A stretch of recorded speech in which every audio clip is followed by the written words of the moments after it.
The man behind me hasn't been able to breathe on his own since 1952. But that hasn't stopped him from living a great life. Keep watching. You'll see what I mean. Hello.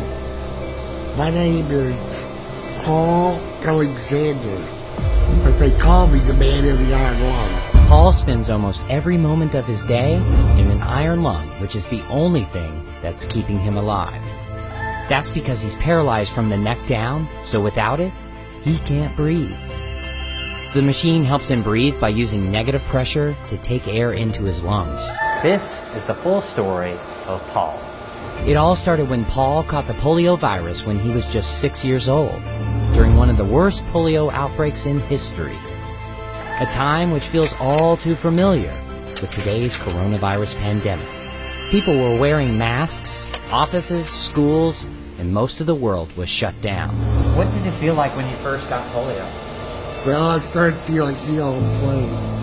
I ran inside to get Mom, and she turned and looked at me, and she said, "Oh my God, not my son."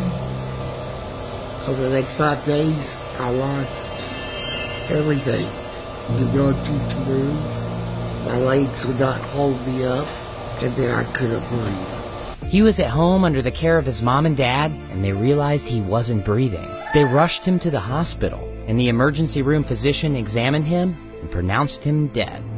Sometime later, another doctor came through and picked me up, according to my mother, and ran upstairs with me, performed a tracheotomy, and put me in the iron lung. This would make anyone feel like giving up. But just wait, you'll see that that isn't the case. I didn't want to die, so I continued to fight. So Paul did everything he could to get better. He fought against polio every day. It was hard, painful, and tiring. But I never gave up, and I'm not going to. 18 months later, he left the hospital and came to his residence in Dallas, Texas, but his life was never going to be the same. He couldn't play sports, he couldn't go to church, and he couldn't hang out with his friends.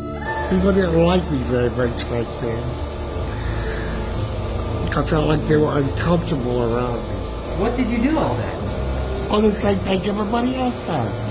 I woke up, brushed my teeth, washed my face, shaved, had some breakfast. Well, I just needed a little bit of help, too. Then what would you do all day? Well, I would read or study something, paint a picture or do some drawing. I hated just watching TV. Paul worked hard to graduate with honors from high school, but I did not get into college. They said that I was too crippled and did not have the vaccination. he didn't accept that. 2 years of tormenting them to death.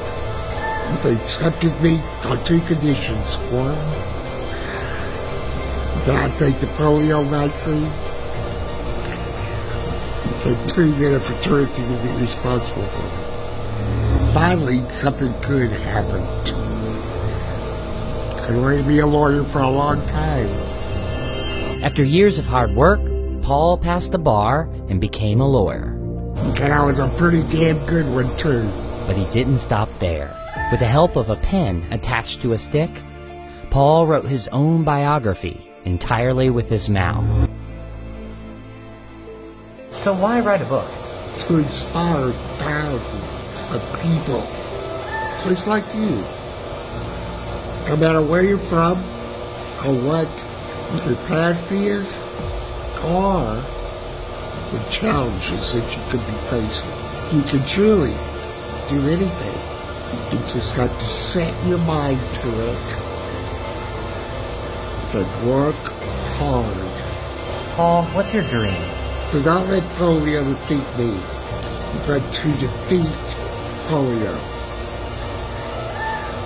Therefore, I wanted to accomplish the things I was told I couldn't accomplish,